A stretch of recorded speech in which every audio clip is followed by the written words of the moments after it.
Välkomna, kära upptäckare av det dolda, till en resa genom tidens och traditionernas djup. Idag vänder vi blicken mot en dag då sommaren tar sitt sista, tysta andetag och hösten försiktigt knackar på dörren.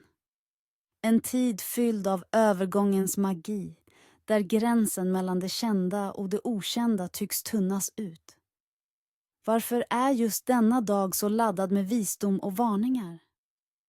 Låt oss tillsammans gräva i de gamla sederna, de viskande myterna och de stränga förbud som formade våra förfädernas liv och som, om vi lyssnar noga, fortfarande har något att berätta för oss idag.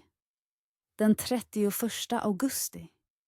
En dag som i den svenska folkkalendern inte bär något pompöst helgonnamn eller en välkänd, dramatisk högtid. Ändå är det en dag av djup symbolik. Det är Arvids dag enligt namnsdagskalendern, men dess sanna betydelse sträcker sig långt bortom enbart namnens förteckning. Det är snarare gränslandets visdom, en tid då människans liv och tankar ofrånkomligen kopplades till naturens stora cykler. Skörden som närmar sig sitt slut. Förråden som ska fyllas inför den långa vintern och den subtila skiftet i energin omkring oss. Denna period i sensommaren var för våra förfäder en tid av intensiv aktivitet, men också av begrundan. Solens bana sänktes, dagarna kortades och nätterna bar redan löften om kyla. Det var en tid då man inte bara förberedde det fysiska hemmet för vintern, utan även det andliga. Man bad om skydd för sig själv, sin familj och sin boskap. Man tände små eldar för att driva bort onda andar som sades bli mer aktiva när mörkret tilltog. Det fanns en stark tro på att naturens andar, de småfolket som tomten och skogsrået, nu var särskilt uppmärksamma på människornas handlingar, redo att belöna flit och bestraffa lättja.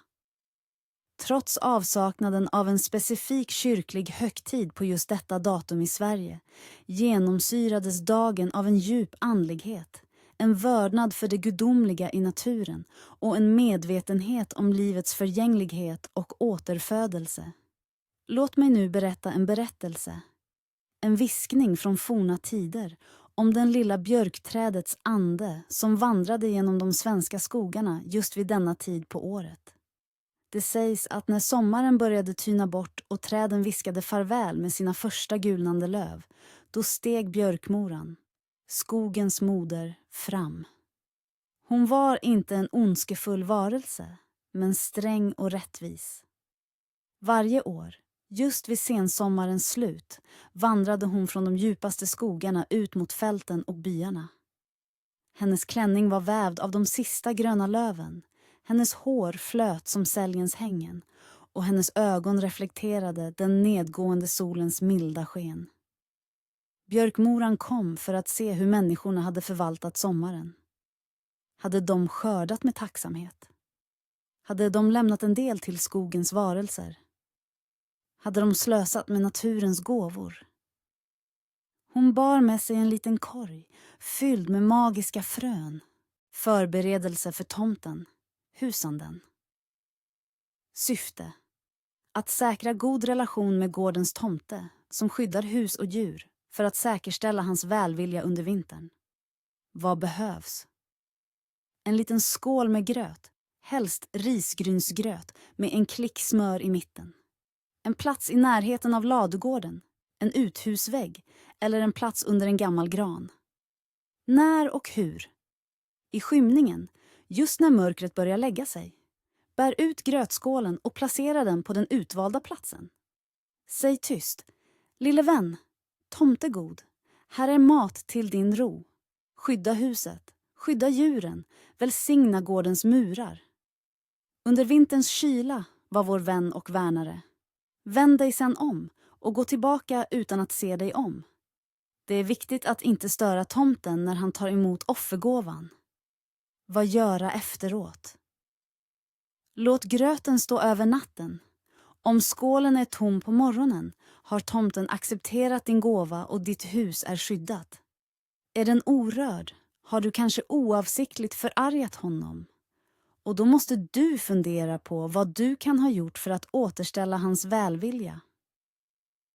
Kulinariska traditionen. På gränslandets visdom handlade maten om att ta vara på det sista av sommarens överflöd och att fylla på med näring inför den kommande kylan. Det var vanligt att äta rätter med säsongens sista bär och frukter, ofta i form av sylt, saft eller pajer. Kräm på bär, särskilt lingon eller blåbär, var populärt. Man bakade också bröd på nyskördat spannmål, ibland med tillsats av torkade frukter eller nötter. En robust gröt, gärna med mjölk och smör, var en stärkande måltid som symboliserade att man fyllde på energiförråden inför vintern. All mat skulle konsumeras med tacksamhet och ingen skulle slängas för att inte förolämpa naturens generositet. Huvudsakliga förbud på gränslandets visdom. Vad får man inte göra? Att ignorera de gamla förbuden på en så betydelsefull dag som gränslandets visdom ansågs kunna få allvarliga konsekvenser, dra till sig olycka och störa den sköra balansen mellan människa och natur. 1. Förbjudet att slösa med mat eller skörd. Det var strängt förbjudet att kasta bort mat eller att låta en del av skörden ruttna på fälten. Detta ansågs vara en förolämpning mot jordens andar och naturens generositet. Konsekvensen skulle kunna bli en mager skörd nästa år, eller till och med hunger under den kommande vintern. Varje korn, varje rotfrukt var en välsignelse som skulle tas om hand. 2. Förbjudet att starta stora, nya projekt som inte kan avslutas snabbt. Denna dag var inte för att inleda byggprojekt, stora affärer eller nya odlingar. Energin var på väg mot vila och avslut. Ett oavslutat projekt skulle drabbas av motgångar, förseningar eller misslyckanden, eftersom det stred mot säsongens naturliga flöde. Det som påbörjades nu skulle riskera att ligga oavslutat när snön föll. 3.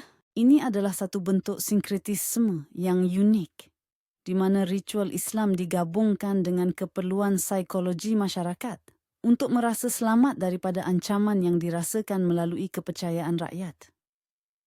Kisah mengenai asal-usul kepercayaan safar ini membawa kita kembali ke zaman pra-Islam, di mana masyarakat Arab Jahiliyah dan juga nenek moyang Melayu di Nusantara sudah pun mempunyai sistem kepercayaan animisme yang kuat. Mereka percaya kepada pengaruh bintang, semangat alam, dan kuasa gaib yang mendiami setiap penjuru bumi. Apabila Islam tiba, ia membawa ajaran tauhid yang jelas, menolak semua bentuk kesyirikan dan kepercayaan karut. Namun, minda manusia yang sudah terbiasa dengan naratif misteri dan kuasa di luar kawalan mereka sukar untuk melepaskan sepenuhnya kepercayaan lama ini. Sebaliknya, ia diserap dan disesuaikan, mencipta satu bentuk kepercayaan sinkretik yang unik. Bayangkan, pada zaman dahulu kala, ketika ilmu perubatan belum maju dan bencana alam sering melanda tanpa amaran, manusia sering mencari punca dan penyelesaian dalam alam gaib.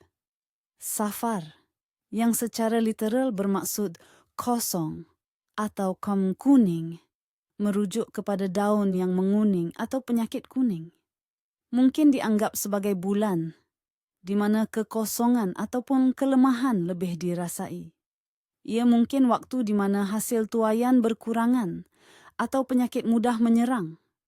Dari sinilah lahirnya naratif bahawa bulan ini membawa bala. Legenda tempatan mungkin menceritakan tentang mambang atau penunggu, roh penjaga, yang menjadi lebih gelisah, atau jin jahat yang lebih berani menjelma di dunia manusia. Orang-orang tua akan berkisah tentang bagaimana mereka melihat kelibat atau lembaga berkeliaran pada malam-malam safar, terutamanya di kawasan yang sunyi atau berdekatan dengan pokok-pokok besar. Kisah-kisah ini diturunkan dari generasi ke generasi, membentuk satu kerangka kepercayaan yang kuat, Meskipun ia mungkin tidak mempunyai asas agama yang kukuh. Ia adalah kisah tentang bagaimana manusia berusaha memahami dan mengawal nasib mereka dalam dunia yang penuh misteri dengan mengintegrasikan kepercayaan agama dan warisan nenek moyang. Sekarang, mari kita selami tanda-tanda nasib yang sering diperhatikan oleh masyarakat tradisional. Naratna Primete, petanda rakyat. Petanda cuaca. Tuayan, bukan angin bertiup kencang secara tiba-tiba tanpa awan mendung. Ini dipercayai sebagai tanda angin kotor yang membawa penyakit atau nasib malang. Masyarakat lama akan segera menutup pintu dan tingkap. Bimbang bala akan masuk ke dalam rumah. Konsekuensinya, penyakit dan musibah kecil mungkin menimpa keluarga. Bunyi haiwan malam yang luar biasa. Burung hantu, unggas hantu meratap berhampiran rumah. Dianggap sebagai petanda kematian atau musibah besar akan menimpa penghuni rumah atau jiran terdekat. Ia adalah isyarat dari alam ghaib bahawa sesuatu yang tidak menyenangkan sedang menghampiri. Ahmad, bermaksud yang terpuji, salah satu nama Nabi Muhammad SAW, melambangkan kepribadian yang mulia dan dihormati. Fatihah, bermaksud pembuka atau permulaan, sering dikaitkan dengan kejayaan dan permulaan yang baik. Iman, bermaksud kepercayaan atau keimanan, melambangkan kekuatan spiritual dan ketabahan. Safia, bermaksud murni, suci, atau terpilih, melambangkan keindahan jiwa dan ketulusan hati. Mari kita fokus pada Uqaid, Ahmad. Mereka yang diberi nama Ahmad seringkali dijangka akan memiliki sifat-sifat terpuji seperti keberanian, kejujuran, dan kemurahan hati. Mereka adalah individu yang dihormati dalam komuniti mereka, berpegang teguh pada prinsip, dan sentiasa berusaha untuk melakukan yang terbaik. Meskipun mungkin menghadapi cabaran, mereka memiliki kekuatan dalaman untuk mengatasinya dengan penuh kebijaksanaan, seringkali menjadi penasehat atau pemimpin yang disegani. Tradisi dan ritual. Apa yang perlu dilakukan? Blok utama. Untuk menghadapi cabaran yang dipercayai wujud pada bulan Safar, masyarakat Melayu tradisional sering mengamalkan beberapa tradisi dan ritual. Ini adalah amalan yang bertujuan untuk mencari perlindungan, menenangkan hati, dan memastikan keharmonian hidup. 1. Ritual tolak bala atau mandi Safar. Tujuan untuk membersihkan diri dari segala bentuk kesialan, penyakit, dan pengaruh negatif yang dipercayai dibawa oleh bulan Safar. Ia juga bertujuan untuk memohon perlindungan dari musibah. Apa yang diperlukan? Air bersih, daun limau purut, daun bidara, jika ada, garam, dan kadang-kadang bunga-bungaan. Contohnya bunga melur atau mawar. Bila dan bagaimana melakukan? Secara tradisional, amalan ini sering dilakukan pada hari Rabu, terakhir bulan Safar, Rebo Wekasan, tetapi boleh juga diamalkan pada hari-hari lain dalam bulan Safar, terutamanya jika seseorang merasa kurang sehat atau ditimpa musibah. Langkah 1. Campurkan air dengan daun limau purut yang telah diramas atau dipotong, sedikit garam, dan jika suka, beberapa kelopak bunga. Daun bidara dipercayai mempunyai khasiat spiritual untuk menghalau gangguan jin. Langkah 2. Sebelum mandi, niatkan dalam hati untuk membersihkan diri dari segala keburukan dan memohon perlindungan Allah Subhanahu wa Ta'ala. Sesetengah individu akan membaca ayat-ayat suci Al-Quran seperti Al-Fatihah, ayat kursi, atau surah An-Nas dan Al-Falaq, lalu meniupkannya ke dalam air. Langkah 3. Mandi dengan air campuran ini, bermula dari kepala hingga ke hujung kaki. Selalunya dilakukan di kawasan lapang atau bilik air yang sunyi. Semasa mandi, bayangkan segala kesialan dan penyakit luntur bersama air. Apa yang perlu dilakukan selepas itu? Selepas mandi, pakai pakaian bersih dan teruskan dengan solat hajat atau solat sunat mutlak, memohon ampun dan perlindungan Perniagaan baru akan merugi dan rumah baru akan diselubungi masalah atau gangguan makhluk halus. Akibat pelanggaran. Perniagaan akan sukar berkembang atau gulung tikar. Rumah baru akan sering berlaku gangguan, penghuni tidak tenang, atau ditimpa penyakit yang sukar diubati. 4. Membuat bising atau mengganggu ketentraman alam. Sebab mistik.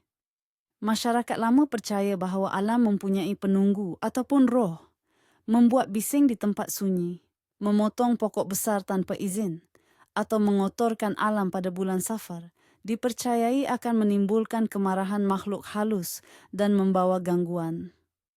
Akibat pelanggaran. Boleh mengalami gangguan histeria, kerasukan, atau ditimpa musibah yang aneh.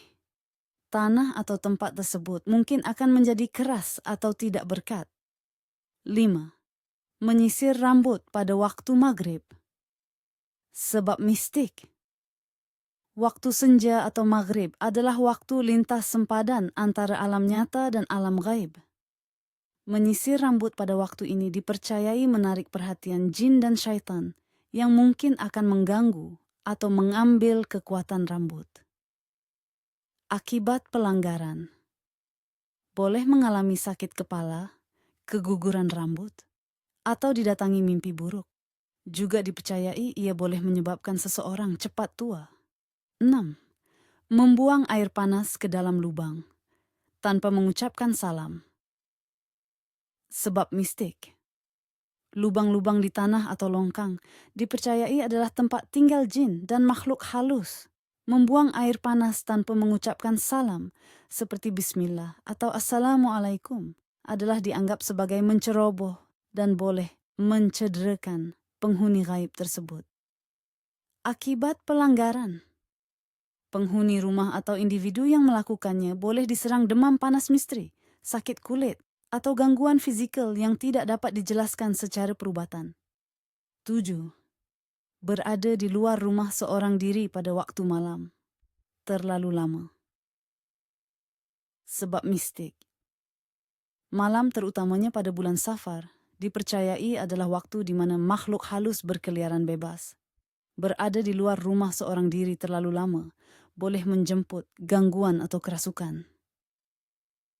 Akibat pelanggaran. Boleh diganggu oleh jin, disesatkan, atau ditimpa penyakit aneh yang sukar diubati oleh perubatan modern. Ini juga boleh menyebabkan seseorang menjadi penakut atau paranoid. 8. Membiarkan pinggan mangkuk tidak berbasuh semalaman. Sebab mistik. Pinggan mangkuk kotor yang dibiarkan semalaman dipercayai menarik perhatian jin atau syaitan yang suka pada kekotoran. Mereka mungkin akan menjilat sisa makanan atau meninggalkan bekas yang boleh menyebabkan penyakit kepada penghuni rumah. Akibat pelanggaran. Penghuni rumah mungkin akan mengalami sakit perut, keracunan makanan tanpa sebab jelas, atau rezeki menjadi sempit kerana keberkatan ditarik balik. 9. Memotong kuku atau rambut pada hari-hari tertentu. Sua'u dula thangko hon nhung susin soy kwaloai hua mang mau saktuasang na jok hoi la biutung kwa susong man liet ksua jiam ki ba o hiu gia jin se jok binhan itbi kwai fa. Song mudai jak vao boi sang du troi konglan ni song gyang kin loiji che kwa tam hin mot kash bat tong jai ko de la dao hiu kach wong honjang di chuyen voi so luong long. Goik suatin rang suang mula bukman che cho cho lin hong ki chung di chuyen giwa he te gioi. Kung la do hiu kwa nang luong am jang bao trung. Kai koi trong wan jot nien heo ua huak. Tuoi tot bat tuong. Motso kai koi bong heo rukhong. Rong guyen han. Ko te duam kiman lam sui yu susong. Nguokle. Neu kai koi jam choi ne lokman me. Jola dao hiu kwa susong jang chin. Thang kai chet. Manglai me man cho gia chu. Juo kyas than lin bao ho. Ve gia jin wa tien bak. Niu tien bak trong nha bong dong da thot nhole. Hai jo wat trong nha bi mat mot kach hu hiu. dujan timki, jai ko de la dau ko. Honjang alay shoot lok jemua vui huak lam fien. Goik sua kwen nen lam le kunko. Hon chu jao jek soa diu. Tran mat matlon, hon. Jan dau hoas nen tunhien tat fut khong, rong guyen han. Khong ko gyo. Jai la jem bao, ko vong hon jang ogan. Muon gai su chui hoak jang ko gang. Hap tu nang luong an sang. Hai bat laing gai va tap tem mot nen hang. Kan vai kau benhan. Tieng jong la trong hava o banjem. Nu tieng buok shan. Tieng gong kwa hai jovat tu joma khongko. Jai la dau hie kaslin honjang. Geth ham hook. Ko gang gyao tiep. Jung kwa so hai. Hai bat jen sang. Thap huong wa khan. Nam mo. Adi jafat jikau siyo choho. Giasuk. Vat noi trong. Nha bong dung bon shon. Sua vu vo huak nin cham cham vau mo jim khong. Kogi. Ngoy ksua ten rang jong wat ko gyaks, kwan hai ben hon kon ngoy. Koden hinde hoi gam nan juok lin hon. Han vi bat tuong kwa shung, la loi kan bo ko su hindien kwa koi am. Tu, a hong gyak mo trong em. Nai, gyak mo trong jem. Mong oit tang seftam lich, tuong mang teon hung tong jep so sak tu de gyoe vo hin, boy jai la thoi jem kwa am he mo. Mo thai nang guoi than jang kwat. Neu mo thai tu tien hai nang guoi than jam at suat hien ro rang, noi chuyen voi ban, jo thuong la jem bao. Ho jang kan su giup jo ho akmon han, ong hu jeu gi jo. Hai lang ong heloi ho noi. Vasau jo lam le kung, tap huong kau nguyen, jo ho. Neu ho trong vui ve. Jo la dau hieu ho jang an lak. Neu ho bon ba, ko de ho jang ap kukon. O koi, am wakan ban kau siu. Mo tai bi ru joy. Huang lon. Jai la jim bao. Am kisong kwan ban jang man. Bon ko de bi kwe pa boy. Nung lin hong vo chu. Hoi ken tan trong loi an tieng noi. Tran ji jen thong noi huang. Wang wa tuk hien cash ngi tuk. Tan tai je bao ve ban tan. Voi tin dan bao hiu. Ho khong chilam tron bon fan voi shame hien, tai ma kon luon no ho jen to tien. Nhung ngoi jan kwat, gop fan gin gyun hung, giatri van hoa truyen tong tol jeb. Chin vide, ngoi ten hiu tuong juog kwimen, gapen hiu may man trong kuok song wa ko hawan to jeb.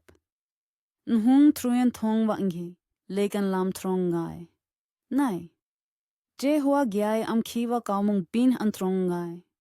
Kua am he mo, ngoi via tuong tuk hin hung ngi tuk so. Le kung ko hon, thi thuk chung sin. Muk jij, inghile na in hambo thi cho kaach lin hon wo chu, jo I khat, khong noi nuong tua, je ho khong kway fa kuok song kuang goi song, jong thoi te hin long tu bi kua kon ngoi.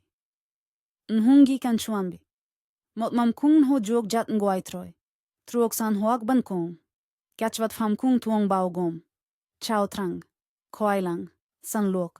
Kom trang, moi gao, drak sau ki kung je moi goi. Keo, trai kai, mia, wangma, kwan au giai, tieng giai, nhang, jen kai, tra, nuok lang. Toi gian va kach tuk hien. Toten hat la tuk hien, vau boi cheo tui. Du so kwasra giot cheo jen truok sebna giot tui. Kimat troi jan lan va am ki bat jautin, vi lushnai kach vong hon juo shola hoat jong man henat. Jat kach wat fam kung len mam, tap nhang va jen kai. Kwilay va jok van kan, mwe goi kach ko hon vetu. Hong levat, kao mong ho siu toat, va khong kwefa, gia jin. Van kan tuong, nhan man rang, leva juok ban patu long tubi. Chu khong pai je hoilo. Sao kin hang chai juok mot nua. Kui leilang koi, sao joras moy gao rangwai san. Warak waniem kung kohon. Kung kohon, huang lok. Jot wang mawakwan au giai. Tusan kon lai, nguai tru moi gao. Nenje bent nguai mot luk. Sao jo mang waon hawa kia shogiajin hoas ngoi ning heo. Lu ikwan trong. Kongan hung tukan jon. Ben nguai kwa lau. Vichung juok cho la jan hap tu amki. Sao ki tuk hien. Tu don lewat, nu konen juok. Wamang waon ha. Hoak ksuli jung kash. Kong jamam kung guai troi kwajem. Mot sogia jing kun kwet, don sach senoijant kung je tuang trung chosu tantai. Tu ta puong kiao. Sieu choki atien. Muk jish. Konuen cho ong bato tien. Hung ngoi tan jang kwat, vatat ka kachong lin hejang, chiu ko juk sieu toat, ve kyoi anlan. Nhungi kan shuambi. Nhang, lu huong, hong gian yenting, bant ho gia tien hoak chua. Toi gi an vakach tuk hien. Kote tuk hien vau bat ki toi jiem. Nau trong ngai, hung tuong la vau boy sang sum hoak chiu toi. Tain ha, tap banen hang. Chap tai va kui lai den kin, truok bant ho gia tien. Juk van kan, kau nanguyen chotu tien chuok pu hokon chau va juok yan nang hinoi koi vin hang. Tai chua, dang huong, le fat, vatam gia cash hua, le kau si iu chung neu ko. Tap trong tu tuong vao long tu bivasuan lak huatat ka kaklin hon. Chupan vao banjem on hung noyam kiman hun haku. Ke jako tu, jin chua huang tan. Kote votin chupai hin an vong hon, hoak tu tsu chui kua chung. Jiunai ko de manglai shuik seo.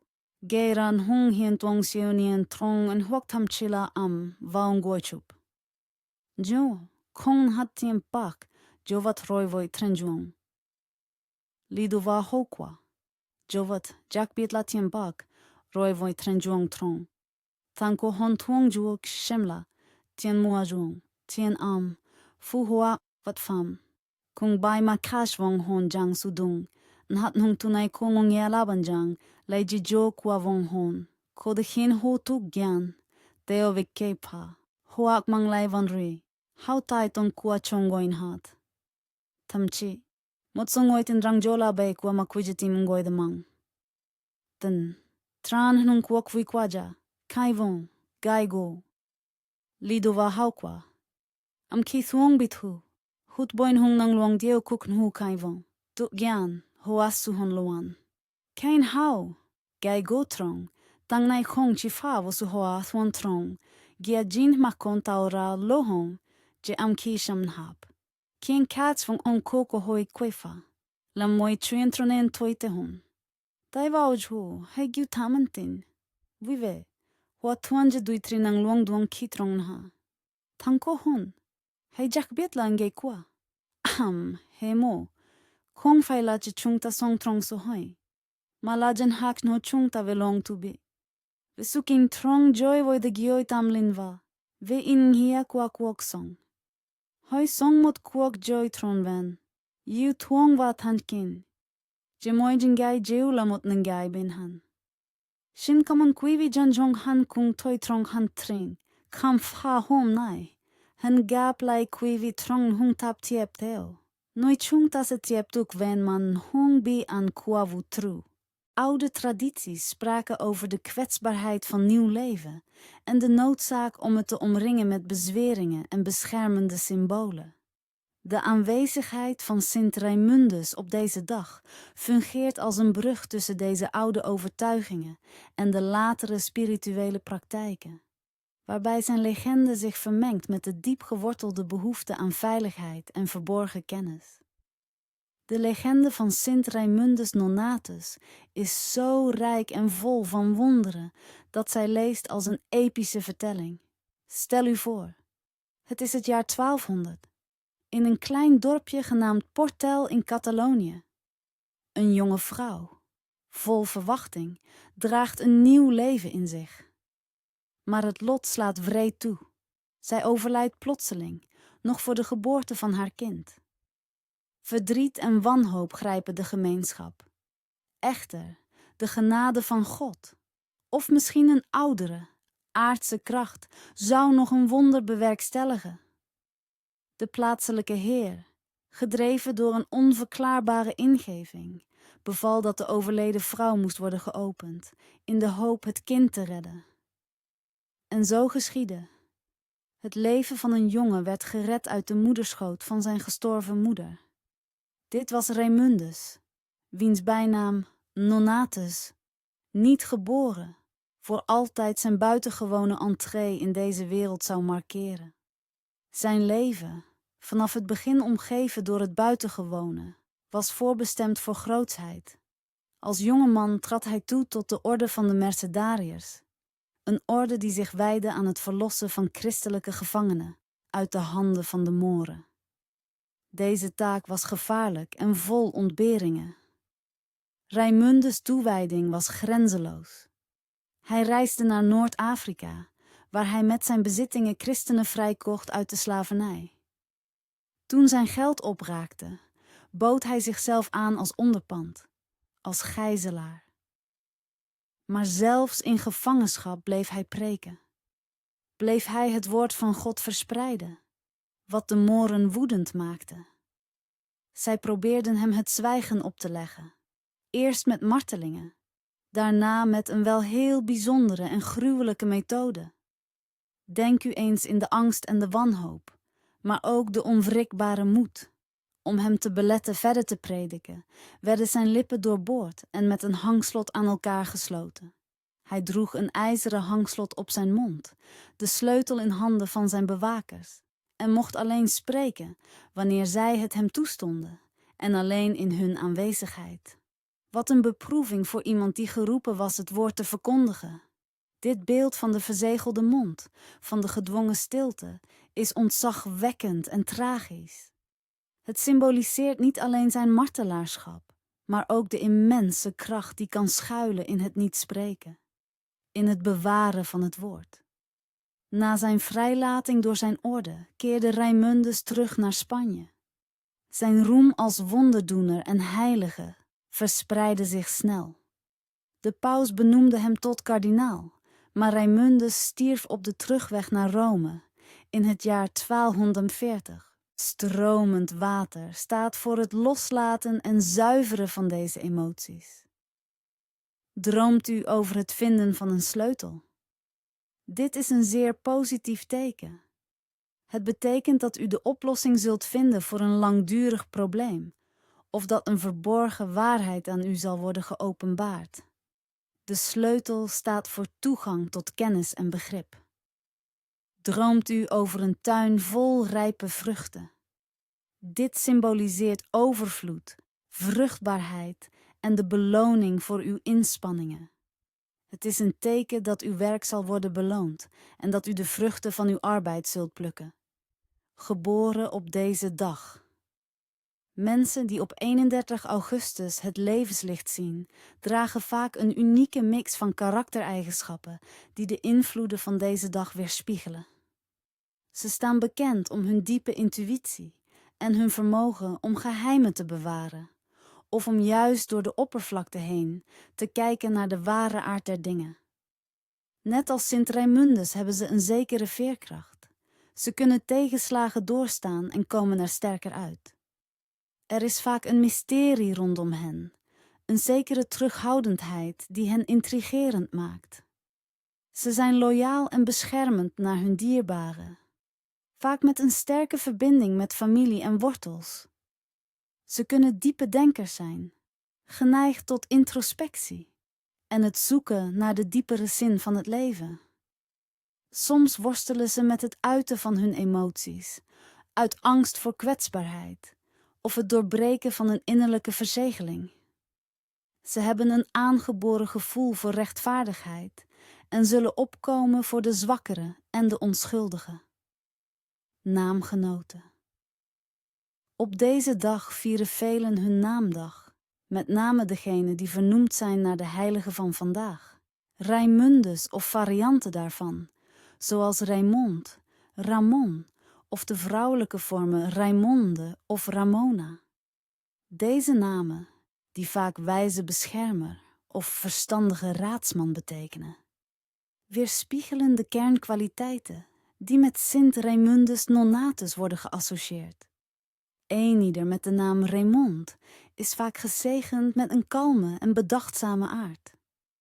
Ze zijn natuurlijke raadgevers, in staat om diepgaand te luisteren en de essentie van een probleem te doorgronden zonder te oordelen. Ze bezitten een innerlijke kracht die hen helpt om standvastig te blijven in moeilijke tijden, en zij zijn vaak de rots waarop anderen kunnen bouwen. Tradities en rituelen. Wat te doen op de dag van het verzegelde woord. Op de dag van het verzegelde woord, wanneer de energieën van bescherming en stilzwijgen hoogtij vieren, zijn er specifieke tradities en rituelen die u kunt volgen om u af te stemmen op deze krachten en welzijn te bevorderen. Ons. Het ritueel van moeder- en kinderbescherming. Doel? Dit ritueel is gericht op het beschermen van zwangere vrouwen, pasgeboren kinderen en de vruchtbaarheid van de familie, met de zegen van Sint Raimundus. Het is een echo van pre-christelijke vruchtbaarheidsrieten, samengesmolten met de latere heilige verering. Jezus, honingdrankjes en kruidentheeën. Omdat de overgangstijd ook vaak samengaat met de eerste kou, worden er warme dranken genoten. Een licht gezoete honingdrank, soms aangevuld met kruiden zoals tijm of salie, wordt gedronken voor gezondheid en bescherming tegen ziekte. Honing staat voor zoetheid en overvloed, terwijl de kruiden geneeskracht en zuivering symboliseren. Het drinken van deze thee is een stil ritueel van innerlijke bescherming.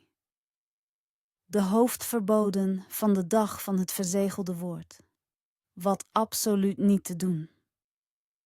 Net zoals er handelingen zijn die geluk en bescherming aantrekken op deze dag, zijn er ook strikte verboden, waarvan het overtreden ongeluk, ziekte of disharmonie kan brengen.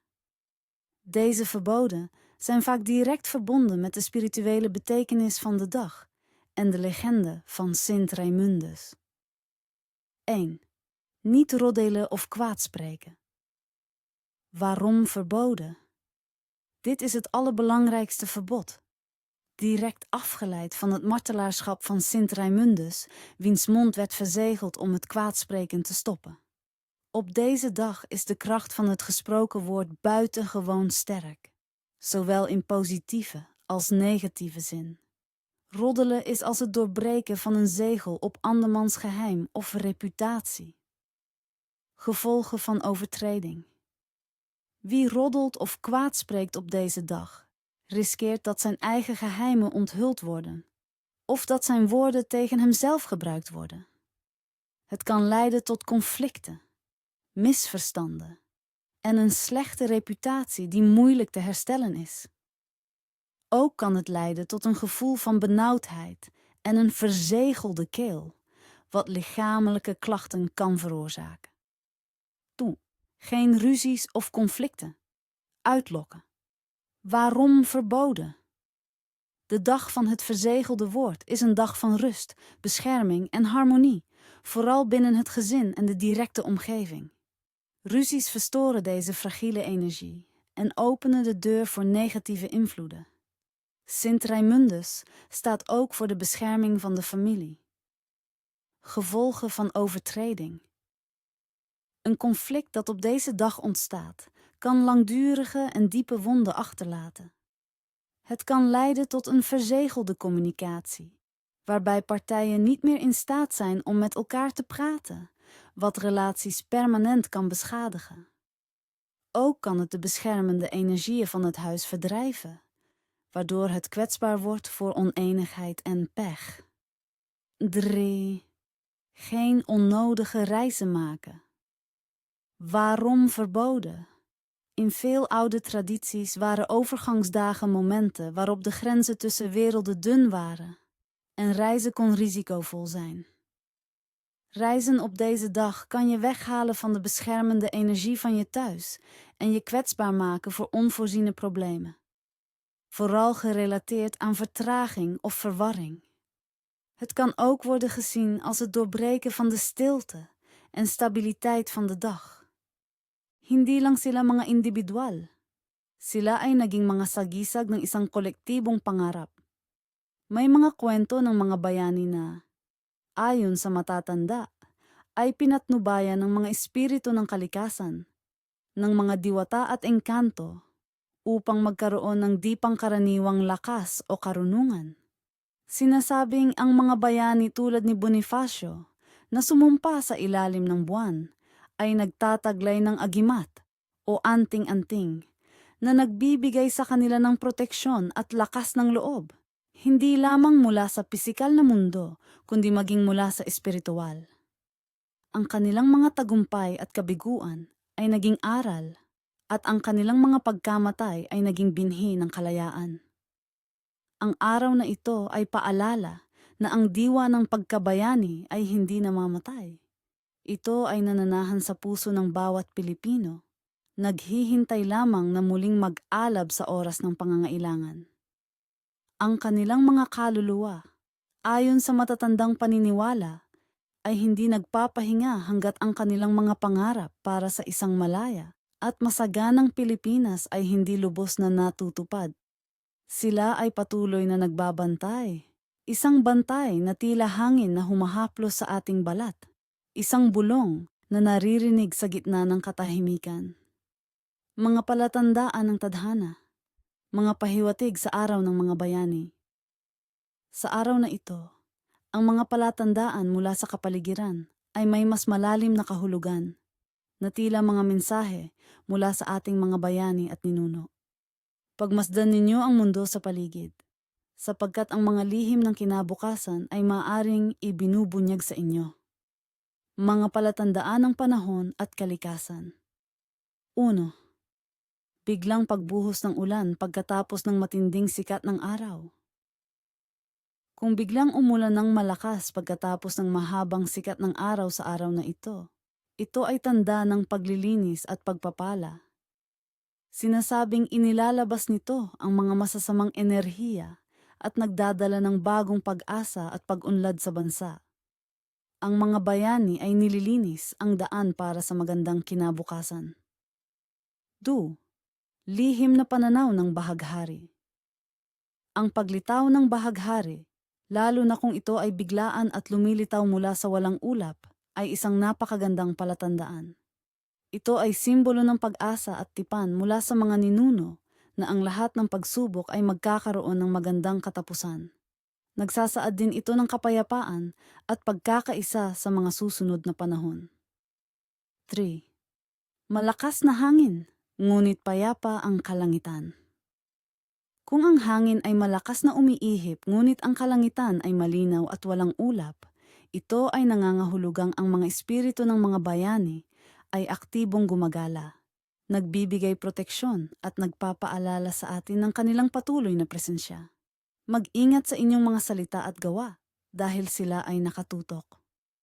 4. Pagkanta ng ibong maya sa loob ng bahay. Ang ibong maya na lumilipad o kumakanta sa loob ng iyong bahay sa araw na ito ay maaaring magdulot ng balita ng hindi inaasahang swerte o pagbisita ng mahal sa buhay. Maaari rin itong maging tanda ng isang mabuting mensahe na dala ng mga anito tungkol sa inyong pamilya. Yang dibutuhkan. Berbagai komponen sesaji yang bervariasi tergantung tradisi lokal, namun umumnya meliputi bunga setaman, kemenyan atau dupa, jajanan pasar tradisional seperti klepon, cenil, getuk, rokok kretek, kopi pahit, teh manis, dan air putih dalam wadah yang berbeda. Kapan dan bagaimana melakukan? Sesaji ini biasanya diletakkan pada senja hari Sabtu Kliwon di tempat-tempat strategis di rumah.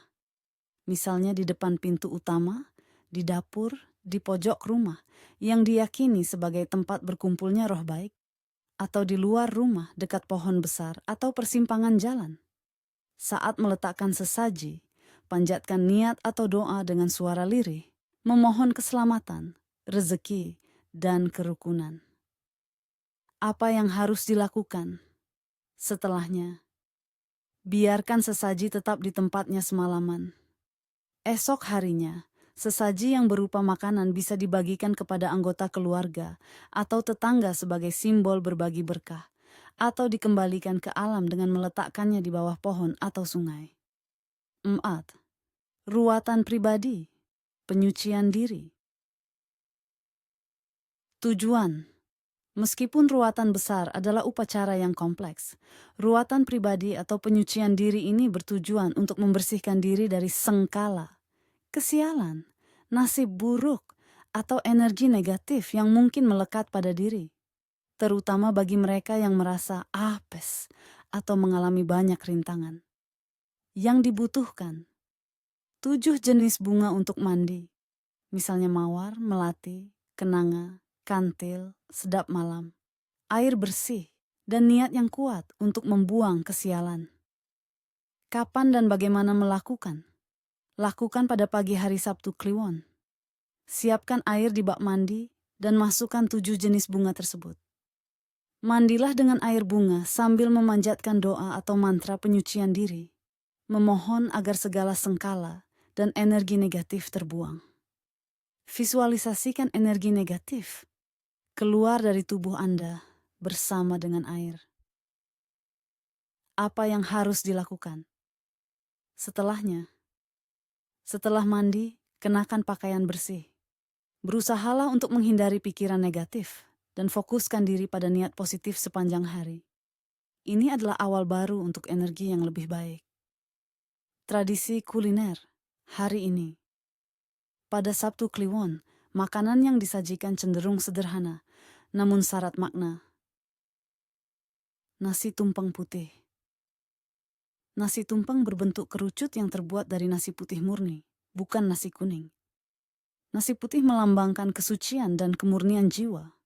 Biasanya disajikan dalam acara selamatan atau ritual syukuran, ditemani lauk pauk sederhana seperti urap, sayuran dengan parutan kelapa, telur dadar, dan ayam ingkung, ayam utuh yang dimasak. Jajanan pasar. Aneka jajanan tradisional seperti klepon, bola ketan isi gula merah, cenil, getuk, atau lupis sering disajikan sebagai bagian dari sesaji atau untuk dibagikan kepada orang lain setelah ritual. Ini melambangkan kebersamaan dan rasa syukur. Siminim, langit dan bumi, serta para penjaga dimensi, diyakini mengawasi lebih ketat pada hari ini. Ini adalah hari untuk membersihkan dosa, bukan menambahnya. Konsekuensi. Pelanggaran. Anda akan menerima balasan yang setimpal dan cepat. Bisa berupa hukuman duniawi seperti kegagalan atau kerugian, atau azab gaib yang tak terhindarkan dan seringkali tersembunyi. 5. Hindari pergi ke tempat angker tanpa persiapan spiritual. Penjelasan mistis. Di hari Sabtu Kliwon, tabir antara dimensi alam manusia dan alam gaib menjadi sangat tipis. Pergi ke tempat-tempat yang angker atau memiliki sejarah mistis tanpa perlindungan spiritual yang memadai atau niat yang murni adalah tindakan yang sangat berisiko. Anda membuka diri terhadap gangguan makhluk halus, bahkan risiko kerasukan atau diikuti oleh roh jahat. Konsekuensi pelanggaran. Anda bisa diikuti oleh roh jahat yang akan mengganggu kedamaian Anda, mengalami kesurupan, atau dihantui mimpi buruk dan firasat buruk yang berkepanjangan. Jangan mengeluarkan uang untuk hal-hal tidak mendesak atau pemborosan. Penjelasan mistis. Sabtu Kliwon adalah hari untuk refleksi, kesederhanaan, dan menghargai setiap berkah. Pemborosan di hari ini dianggap tidak menghormati rezeki yang telah diberikan dan dapat menyinggung Dewi Sri, Dewi Kemakmuran, atau roh penjaga kekayaan. Energi kemewahan tidak selaras dengan aura spiritual hari ini. Konsekuensi. Pelanggaran. Rezeki Anda bisa menjadi seret dan sulit didapat. Pengeluaran tak terduga akan terus muncul, atau uang yang Anda miliki akan hilang begitu saja tanpa sebab yang jelas. 7. Jangan memulai bisnis baru atau investasi besar. Penjelasan mistis. Meskipun Sabtu Kliwon adalah hari yang penuh energi, energinya lebih condong ke arah spiritualitas dan introspeksi daripada materialisme murni. Memulai hal baru yang berorientasi pada keuntungan finansial semata bisa berisiko karena kurangnya fokus pada niat baik atau purity yang dibutuhkan untuk menarik berkah jangka panjang.